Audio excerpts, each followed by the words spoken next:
Assalamualaikum warahmatullahi wabarakatuh. Waalaikumsalam. Alhamdulillah, yang kami hormati Kepala SD Bajimul 1 serta rekan-rekan Bapak Ibu Guru SD Bajimul 1. Yang pertama, terlebih dulu marilah kita senantiasa mengucapkan puji syukur kehadirat Allah SWT karena hingga pada pagi dan siang hari ini kita masih diberikan kekuatan, diberikan kenikmatan sehingga bisa melaksanakan tugas dan kewajiban kita. Tidak lupa sholawat dan salam mendapat tetap kita aturkan kepada junjungan kita Nabi Muhammad Sallallahu Alaihi Wasallam.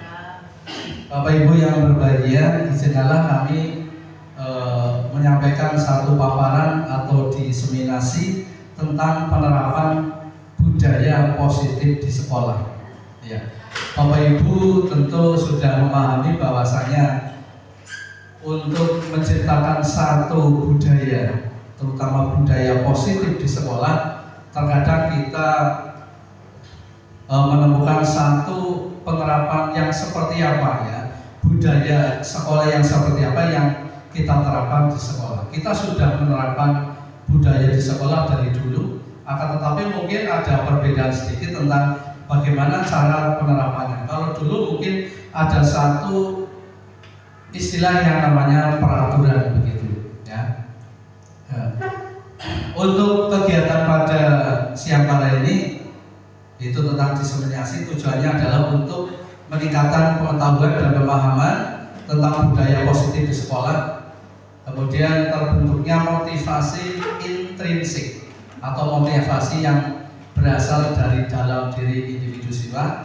Kemudian yang ketiga adalah terciptanya pembelajaran yang berpihak pada murid dengan situasi pembelajaran yang aman, nyaman, dan menyenangkan. Bapak Ibu rekan-rekan guru yang berbahagia, kita masih ingat tentang filosofi Ki Hajar Dewantoro, atau ada satu pesan atau satu perumpamaan begitu. Menurut Ki Hajar Dewantoro bahwa sekolah itu diibaratkan sebagai satu lahan pertanian, ya, yang akan lahan pertanian itu tentu akan ditanami dengan benih-benih yang bermanfaat tentunya. Nah, bagaimana supaya benih-benih itu bisa bermanfaat? Tentu seorang petani harus memanfaatkannya dengan baik dengan cara yang pertama merawat tanah tersebut, kemudian taburkan benih, kemudian dilakukan langkah-langkah misalkan dengan penyiraman, kemudian pemupukan, kemudian perawatan, penyemprotan hama, penyakit, dan sebagainya. Itu merupakan upaya-upaya yang dilakukan oleh petani sehingga nanti akan menghasilkan satu panen, satu hasil yang memuaskan. Nah, ini diartikan bahwa sekolah itu sebenarnya bisa diibaratkan seperti itu dengan cara guru. Yang dilakukan guru adalah merawat anak didik kita, membuat anak didik kita supaya bisa menumbuhkan satu sikap, ya, sikap disiplin, sikap budaya yang baik dan seterusnya, sehingga nantinya anak-anak akan menjadikan satu hasil menciptakan satu karakter, terutama karakter yang positif atau karakter yang baik. Dengan latar belakang ini tentu kita tahu bahwa perlunya membangun budaya positif melalui pemahaman secara menyeluruh terhadap konsep-konsep budaya positif di sekolah, yaitu dengan menerapkan disiplin positif, motivasi perilaku manusia, kemudian ada posisi kontrol guru, kemudian penerapan keyakinan kelas, dan penerapan segitiga restitusi. Nah, bagi saya ini merupakan satu keharusan yang harus saya sampaikan kepada rekan-rekan guru semuanya, bahwa ada satu informasi ataupun tentang penanaman budaya sekolah yang tentu kami tularkan, kami memperoleh pengetahuan ilmu dari kegiatan guru penggerak yang harus saya sampaikan kepada rekan-rekan semua. Kita awali dengan disiplin positif. Tentu yang namanya disiplin Bapak Ibu sudah memahami semua, ya. Disiplin harus ditanamkan seperti apa, kemudian bentuknya seperti apa. Kalau disiplin yang sudah kita tanamkan dari dulu, barangkali disiplin itu ada kaitannya dengan satu aturan yang keras begitu. Kita menerapkan disiplin tentu dengan cara menerapkan keharusan bagi siswa untuk melaksanakannya. Tapi melaksanakan disiplin itu sendiri bagaimana supaya ini menjadi hal yang menjadi kebiasaan, menjadi budaya yang kemudian dirasakan oleh anak itu nyaman, aman, tanpa ada satu penekanan. Ya, karena kalau anak merasa tertekan itu tentu ada satu paksaan begitu. Tapi di sini maksudnya bagaimana supaya siswa menyadari betul tumbuh dari kesadaran pribadi masing-masing. Ya. Dengan merupakan disiplin positif diharapkan tindak kekerasan yang mungkin sering terjadi itu akan kita hindari. Kemudian penanaman budaya positif sekolah itu bisa melalui pembiasaan, kemudian penerapan keyakinan kelas dan restitusi. Bapak Ibu, dalam beberapa waktu ya kita barangkali ya, tentu mungkin saya sendiri juga pernah melakukannya terhadap anak didik kita. Kita pernah memberikan satu hukuman kepada anak didik. Nah, sebenarnya hukuman itu diperbolehkan atau tidak dalam kita mendidik anak supaya tertanam satu sikap disiplin begitu. Nah, hukuman barangkali nanti berbeda ya, dengan satu perbuatan yang lain, misalkan ada konsekuensi, kemudian juga ada restitusi. Di sini ya, maksudnya saya memperkenalkan kepada rekan-rekan semua bagaimana yang namanya hukuman seperti apa, kemudian konsekuensi itu seperti apa, dan restitusi itu seperti apa. Kalau hukuman ini bedanya yang pertama biasanya ini kaitannya dengan aturan yang tidak dilaksanakan. Nah, aturan-aturan itu tentu yang membuat adalah guru. Aturan juga bisa dibuat oleh sekolah. Nah, aturan-aturan yang dibuat oleh guru atau sekolah kalau tidak dilaksanakan berarti anak akan terkena yang namanya hukuman. Nah, bedanya kalau hukuman diberikan ini berarti ada satu penguatan secara negatif. Biasanya anak dihukum itu karena melakukan pelanggaran. Setelah itu selesai, apakah nantinya anak itu mau kembali lagi melanggar aturan atau justru akan menjadi taat pada aturan begitu. Nah, ini ada semacam penilaian atau penguatan yang negatif pada hukuman. Sementara kalau konsekuensi ini penguatannya positif. Artinya anak tidak lagi mendapat satu hukuman, akan tetapi dia mempertanggungjawabkan, arahnya ke situ. Sedangkan restitusi ini dimaksudkan agar anak itu memegang kendali, artinya anak itu nantinya mampu mengendalikan diri secara sadar apa yang dilakukan, ya. Kemudian dia yang memegang kontrol. Misalkan ambil contoh seperti ini ya, misalkan anak ketika melakukan kesalahan pelanggaran, misalkan anak bermain bola, ya. Kemudian di sekeliling kita kan ada jendela kaca gitu. Ketika anak bermain sepak bola, bolanya mengenai kaca. Nah, di sini kita akan menerapkan apa yang sebaiknya. Kalau yang diterapkan barangkali kita menerapkan hukuman yang sebelum kita pernah ya. Hukuman anak misalkan, oh kamu harus lari ke lapangan di lapangan ini, atau push up 20 kali, ataupun misalkan kamu harus membersihkan kamar mandi, WC sampai bersih.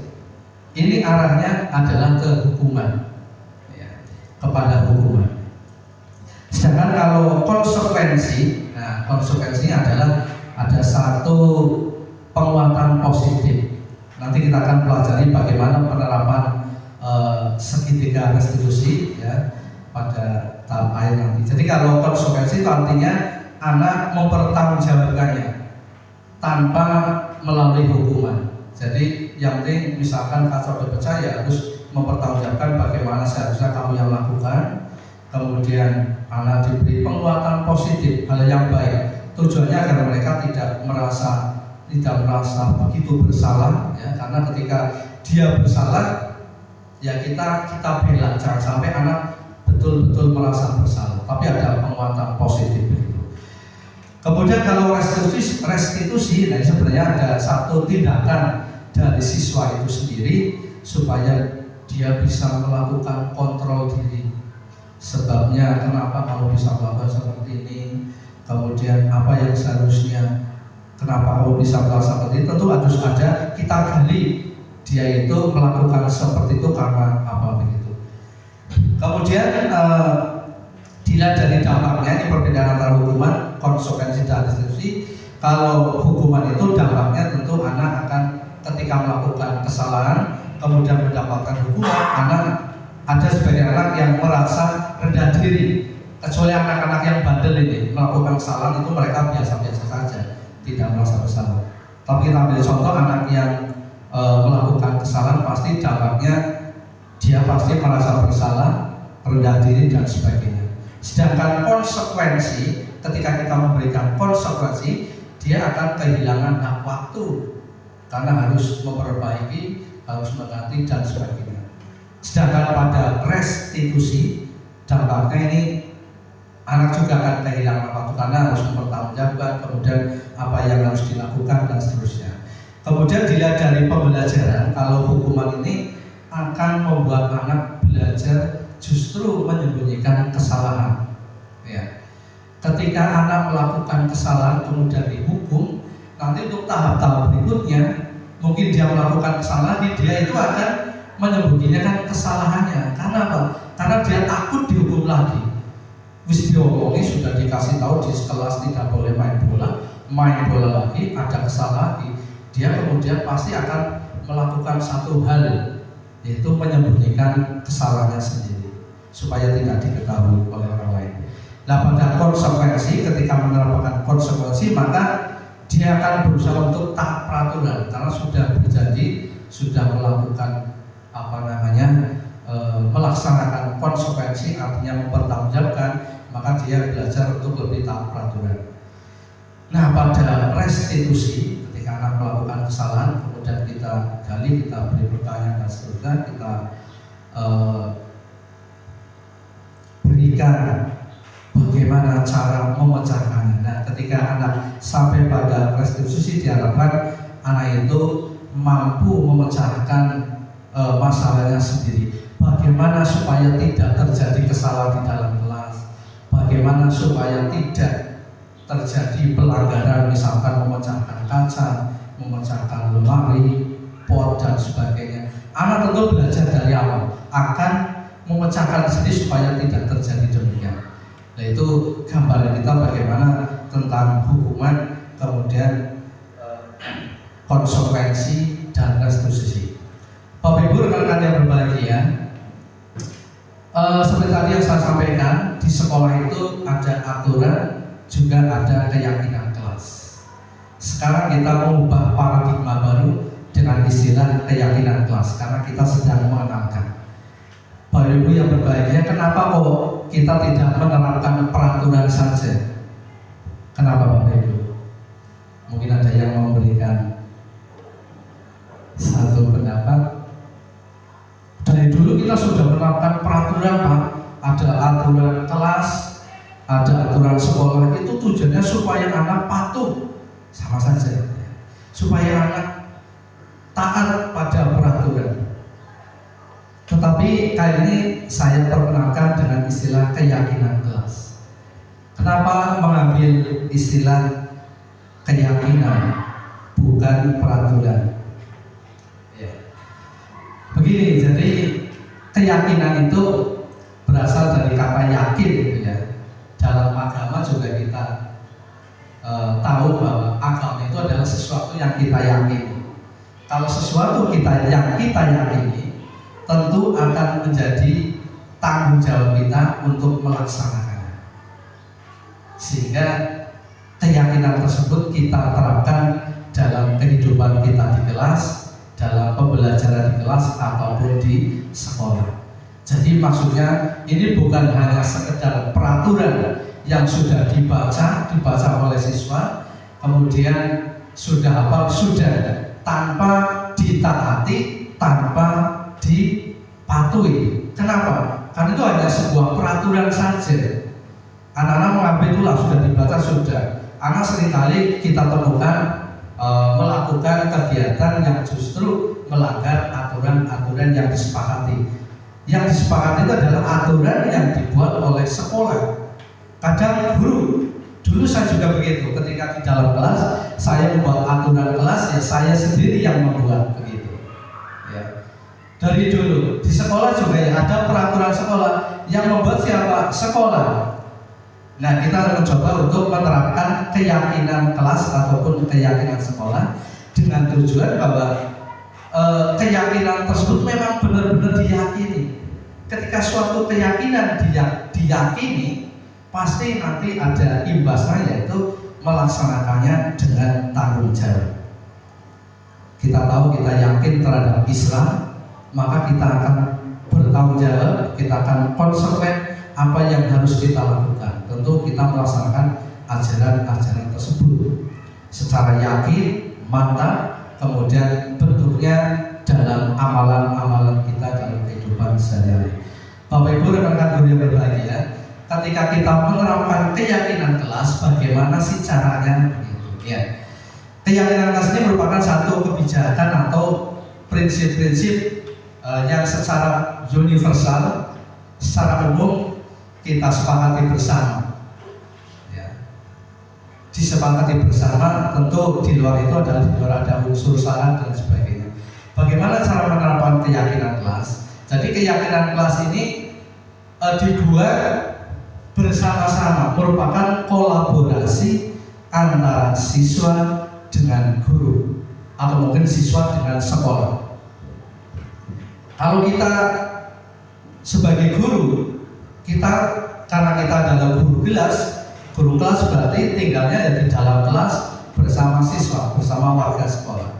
Kita akan menerapkan budaya positif dengan penerapan keyakinan kelas. Sebagai contoh begini, kemarin saya juga sudah menerapkan kepada siswa bagaimana kita menerapkan keyakinan. Tujuannya adalah supaya mereka yakin yang mereka buat itu adalah merupakan kesepakatan, sehingga menjadi satu keyakinan yang harus dilaksanakan bersama. Keyakinan kelas, ya, kita harus membuat satu keyakinan bersama. Guru memandu, siswa memberikan usulan. Ya. Misalkan tentang kegiatan yang kemarin pertama adalah tentang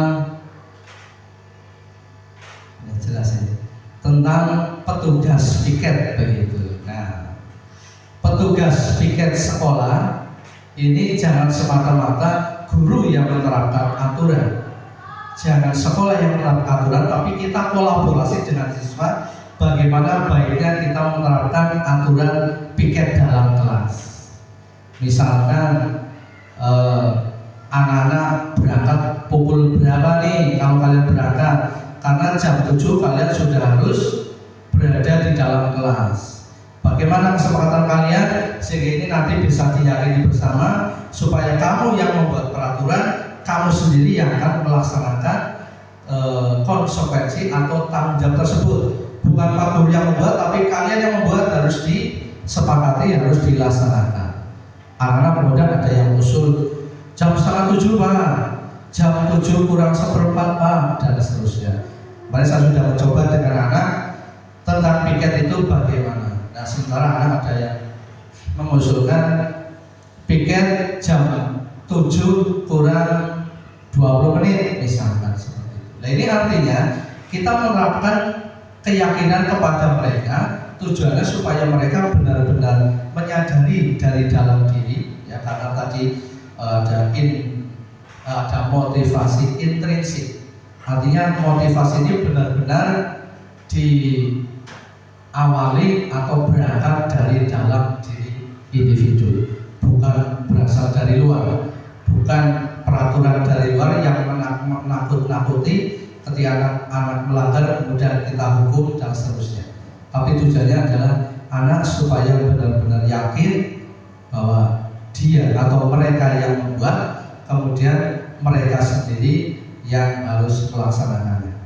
Nah, dari keyakinan kelas ini ada satu ciri-cirinya. Keyakinan itu bersifat abstrak, ya. Seperti kita yakin kepada satu agama kan tidak kelihatan secara kasat mata.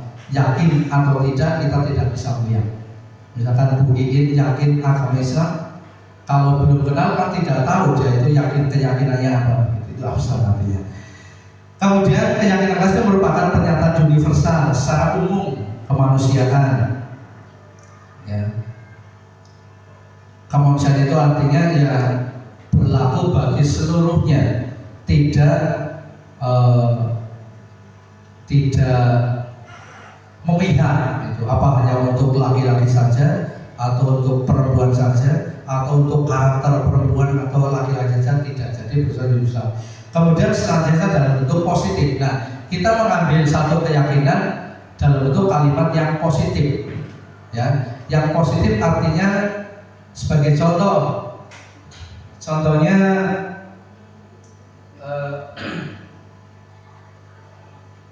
anak-anak berangkat jam 6:40, ya.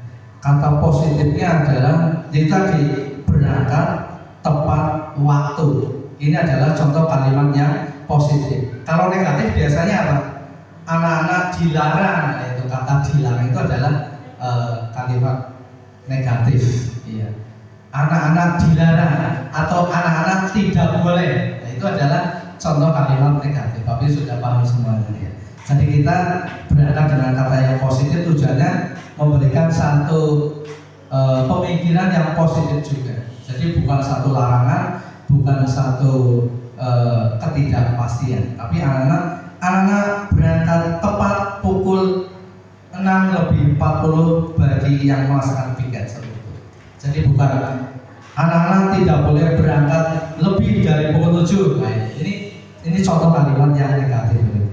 Kemudian pembuatan keyakinan kelas itu lewat kegiatan curah pendapat. Seperti tadi, pendapat anak-anak kita tampung, mana yang paling baik, mana yang menjadi keyakinan bersama, kesepakatan bersama.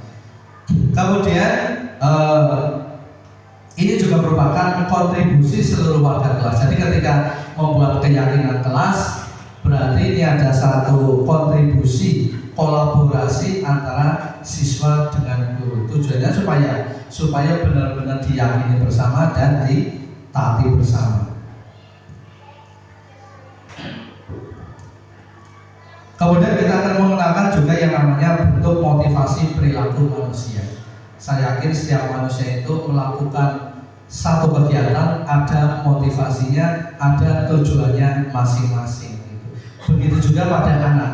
Ketika anak melakukan kegiatan seperti ini, ya, misalkan sedang diajarkan kok gambar baik, ya, mestinya kita tidak boleh larang. Di pelajaran gambar baik, ya. Kita hanya ingatkan, kemudian anak kita amati, anak itu ternyata senangnya gambar. Nah, suatu saat ketika ada pelajaran gambar, kita tumpahkan semuanya, begitu.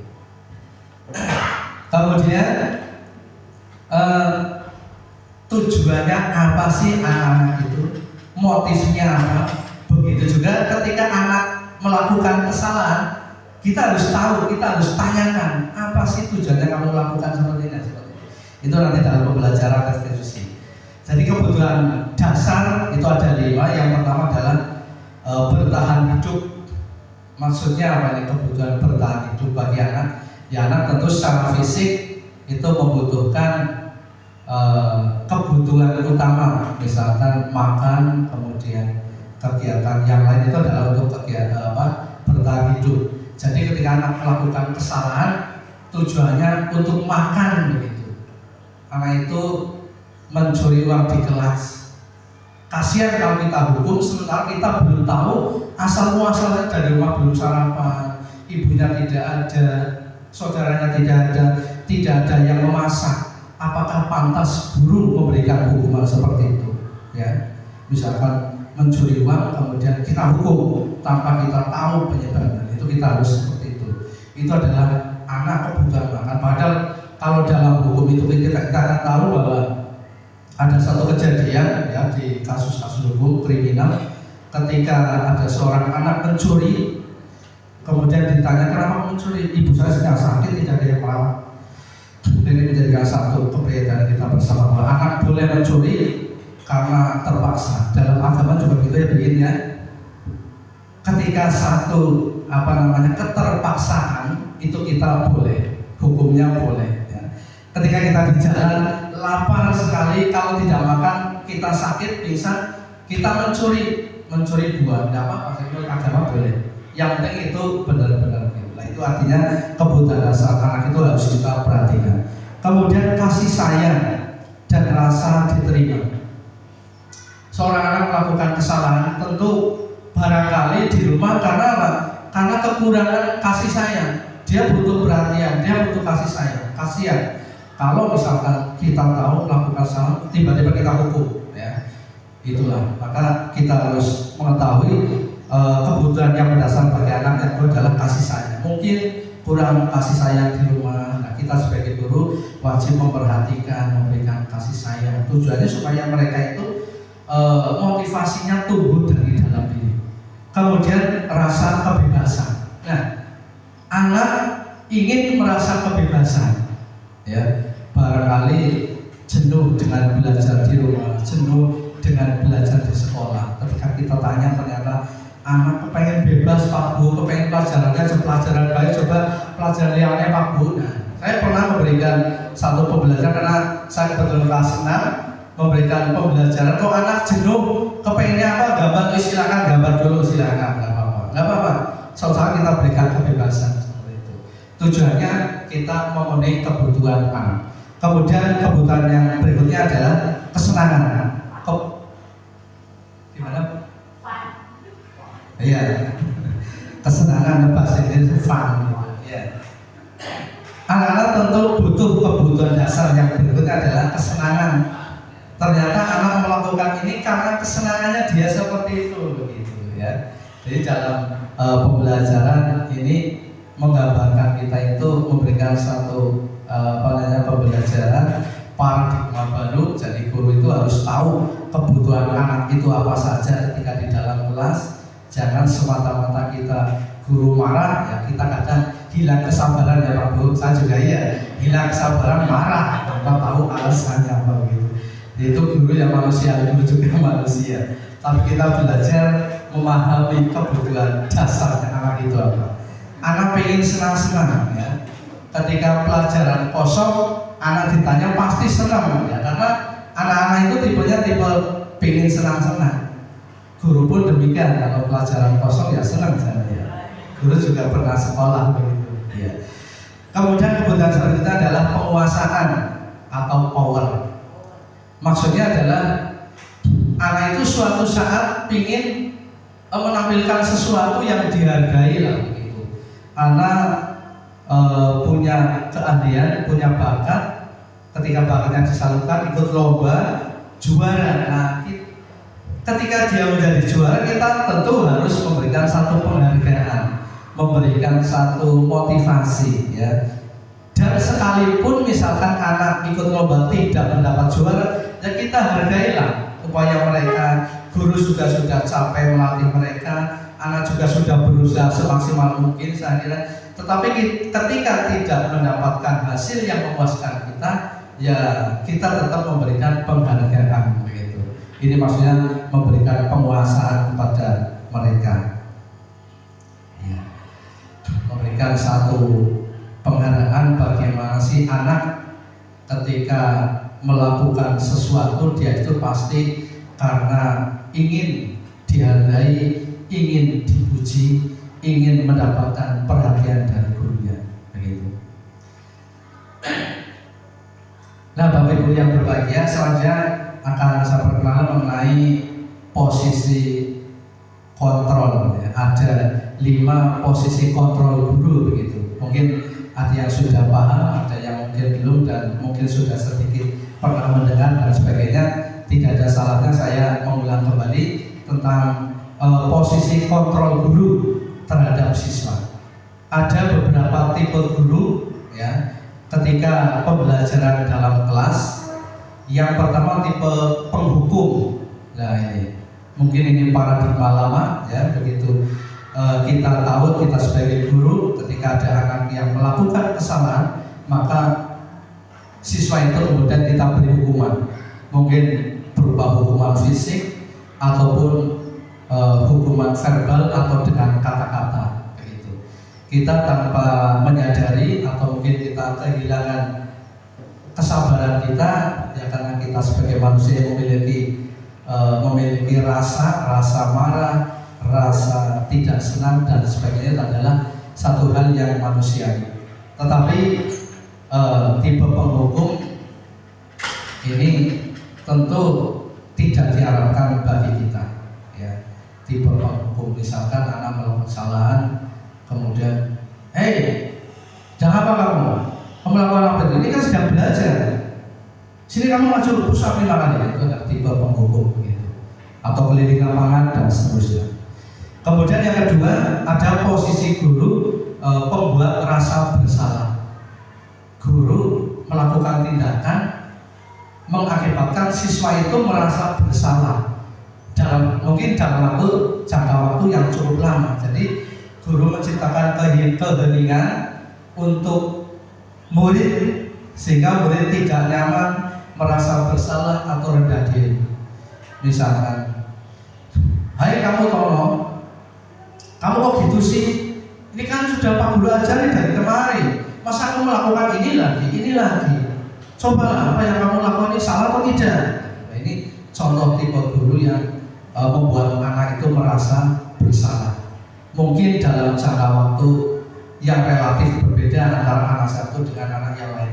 Kita juga mengenal murid dengan karakter yang berbeda. Ada anak yang tipenya bandel, ada yang tipenya mungkin penurut, gampang kita berikan masukan, ada pula yang berbeda lagi dan sebagainya.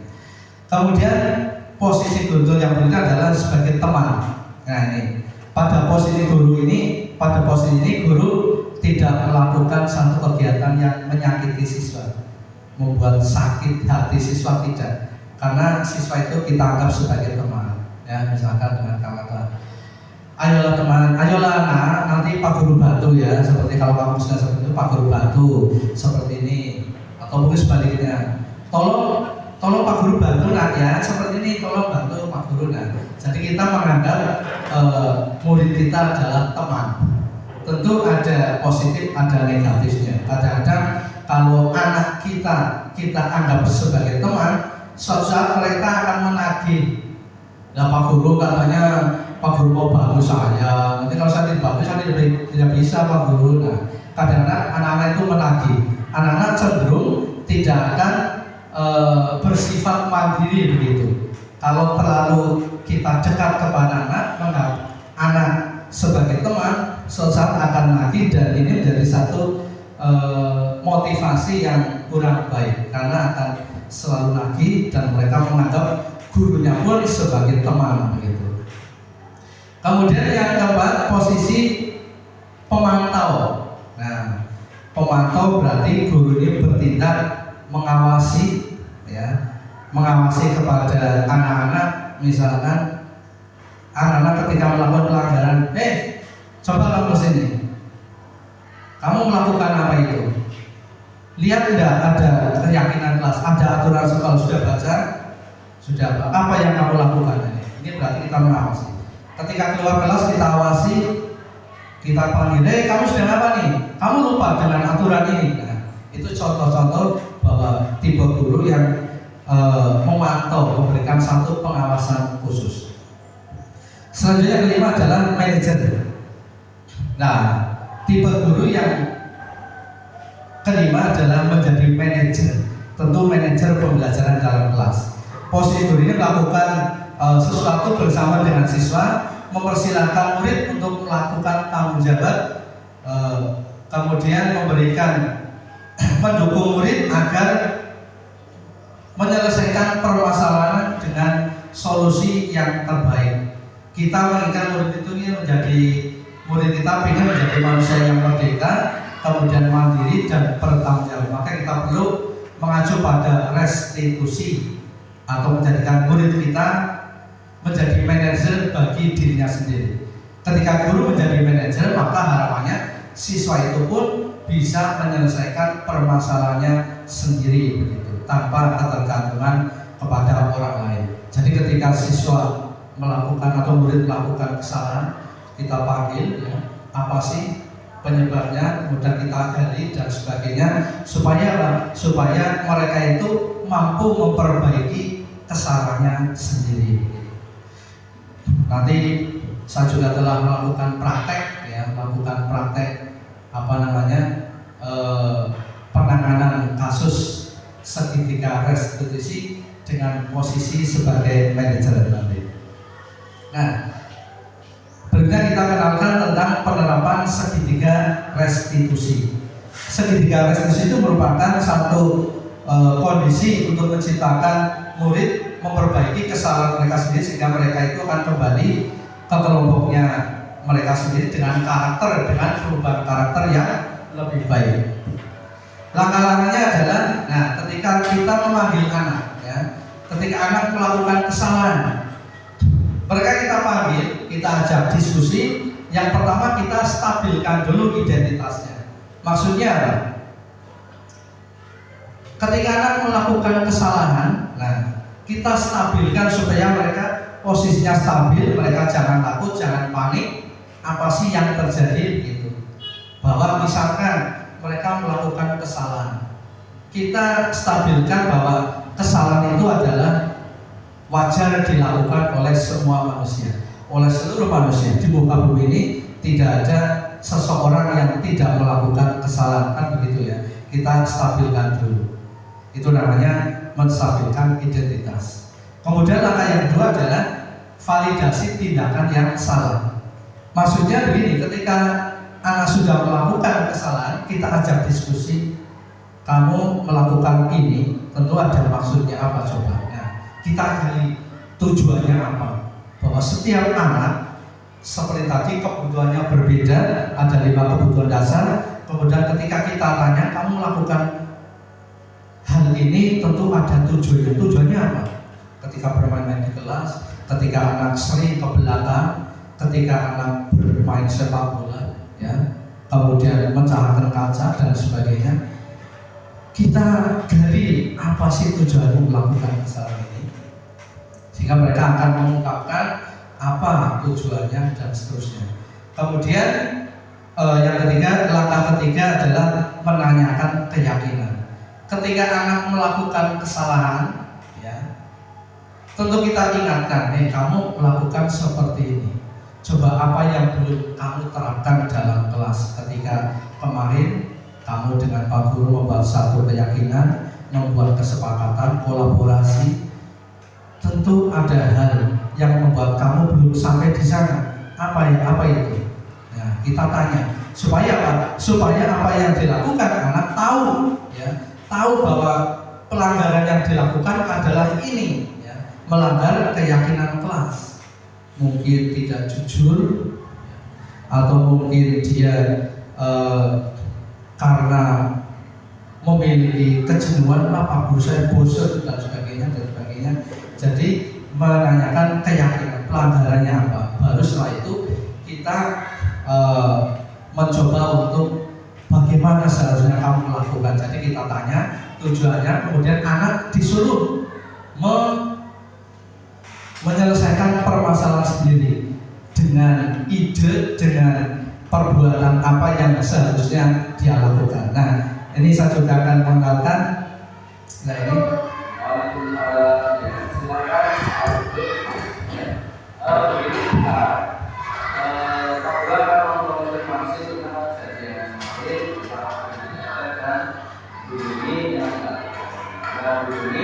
Melaporkan kejadian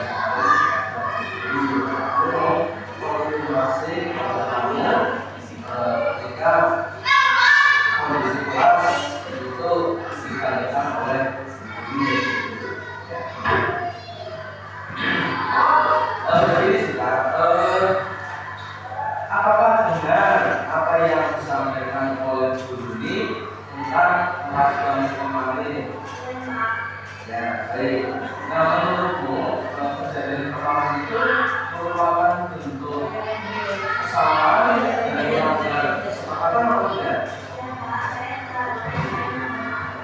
Ya.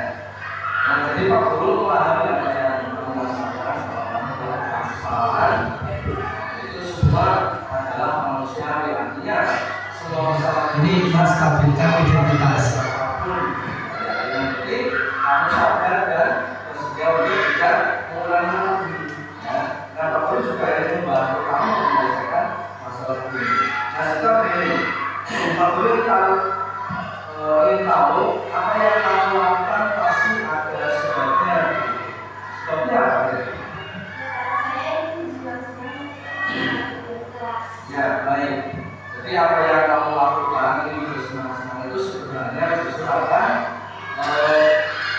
merugikan diri sendiri dan juga membantu orang lain. Validasi yang kamu lakukan itu berarti telah melanggar sebuah kesepakatan atau keyakinan. Apa yang kamu tunjukkan? Ya, keyakinan apa yang belum kamu tunjukkan? Baik, sudah. Ya, yang namanya sikap pengorbanan itu ya wajib dilakukan, terutama kamu di rumah dengan orang tua, kemudian di sekolah menghormati bapak ibu guru, juga orang lain dan menghormati sesama teman. Nah, apakah kamu bersedia untuk memperbaiki sikap itu? Sungguh-sungguh akan lakukan perubahan. Ya, kalau begitu bagaimana sikap yang harus kamu tunjukkan? Saya akan memperbaiki sikap saya, Kak, dengan menjaga dulu dan berkata baik kepada bapak ibu. Ya, apakah kamu sanggup untuk tidak mengulanginya lagi? Saya bersedia. Baik, kalau begitu kamu boleh kembali ke kelas, kembali ke silakan. Ya, ini adalah satu gambaran ya, gambaran sikap atau posisi guru sebagai manajer ketika menemukan satu siswa yang melakukan kesalahan. Jadi gambaran umumnya ada seorang siswa yang ketika saya sebagai guru kelas tidak ada, kemudian digantikan oleh guru lain. Tentu anak ada yang ribut sendiri, ngomong sendiri, bahkan tidak menghormati guru yang lain. Nah, ketika dia tidak menghormati guru yang lain, misalkan dengan ketawa-ketawa sendiri, cegah-cegah sendiri gitu ya, berarti dia melakukan satu kesepakatan, melanggar keyakinan kelas yang sudah disepakati bersama. Jadi ketika anak seperti itu kemudian kita panggil, kemudian kita stabilkan dulu identitasnya bahwa ya yang namanya melakukan kesalahan ya wajar bagi manusia. Ketika kita lupa, lalai tidak menghormati orang lain, tidak menghormati guru lain yang menggantikannya, maka ini menjadi satu pelanggaran. Kemudian kita tanya tadi tujuannya apa sebenarnya kamu lakukan hal itu? Ya. Dia menjawab bahwa katanya dia melakukan situ karena dia memang ingin bebas. Ketika pak gurunya tidak ada, anak-anak ingin bebas main-main sendiri. Ya. Kita tahu kebutuhan anak-anak adalah bermain sendiri dan seperti itu, tapi kita arahkan karena dia telah melakukan satu pelanggaran terhadap keyakinan, maka kita beri pertanyaan alasannya apa, tujuannya apa, nah, supaya kita tahu. Nah, setelah sampai tahap itu kemudian itu kan ini namanya adalah memvalidasi tindakan yang salah. Yang terakhir adalah menanyakan keyakinan. Ketika anak melakukan kegiatan seperti itu, berarti ada sesuatu yang dilanggar, yaitu sebuah keyakinan apa yang dia langgar. Dia akan mengungkapkan bahwa ketika tidak ada guru penggantinya, kok ternyata main-main saja, bermain terus, berarti dia telah melanggar keyakinan, yaitu sikap menghormati. Yang namanya menghormati itu bisa kepada guru, kepada teman-teman, terlebih kepada orang tua. Sehingga kemudian kita tanya lagi apa yang seharusnya dia lakukan, ternyata anak mampu mengungkapkan tentang kesalahannya. Nah, ini merupakan satu penanaman atau penerapan budaya positif di sekolah. Tentu masih banyak lagi hal-hal yang harus kita terapkan. Coba kita menerapkan satu keyakinan di kelas masing-masing. Tentu Bapak Ibu sudah paham bagaimana anak diajak berkolaborasi menentukan satu keyakinan. Jangan kita membuat aturan, kita yang membuat, orang lain yang melaksanakan. Tentu ini akan menjadi satu bumerang nantinya.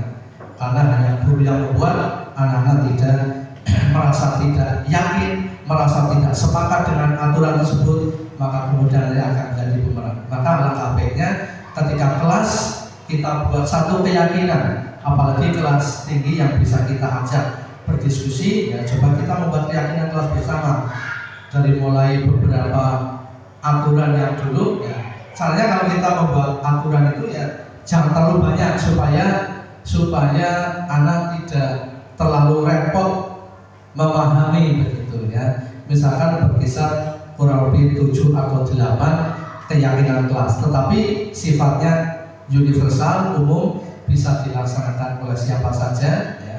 Kemudian sifatnya juga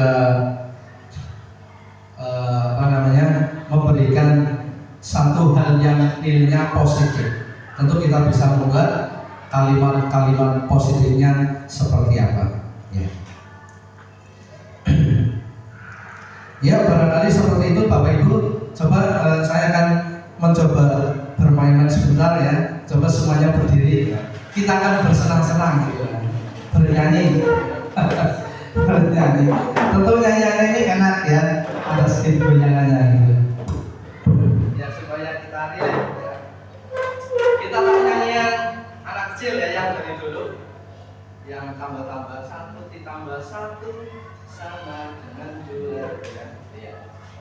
Jadi kita pegang 1 ya, 1 kemudian ditambah 1 sama dengan 2. Ya gambar seperti ini. 1 ditambah 1 sama dengan 2. 2 ditambah 2 sama dengan 4. 4 tambah 4 sama dengan 8. 8 ditambah 8 sama dengan 16.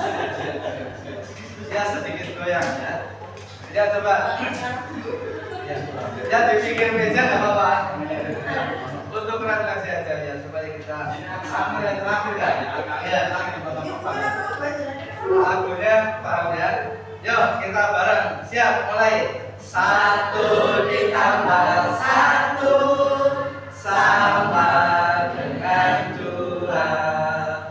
2 ditambah 2 sama dengan 4. 4 ditambah 4 sama dengan 8.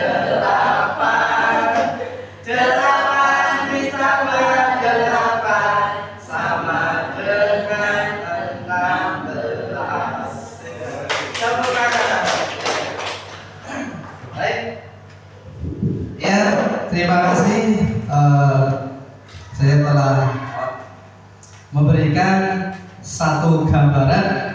Mudah-mudahan ini bisa menjadi satu budaya yang positif di sekolah kita, terutama di kelas kita.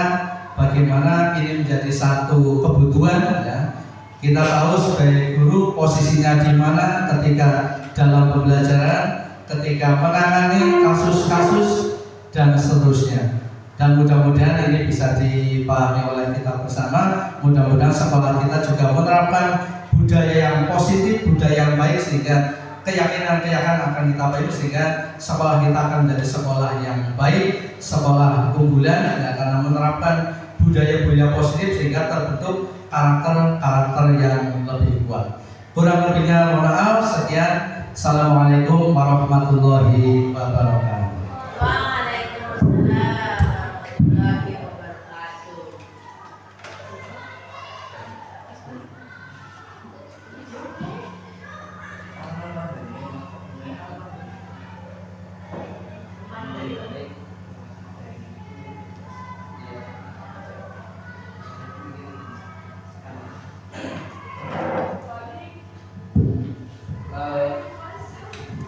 mohon umpan balik ya dari rekan guru. Siapa yang akan memberikan umpan balik penilaian lah gitu. Monggo siapa?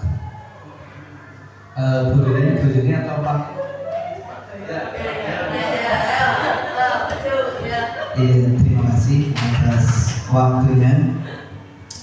Sedikit umpan balik dari saya mungkin mewakili yang lain bahwa perkenalkan nama saya Hidayatullah, guru kelas 4 ya, jangan langsung ya. Oke.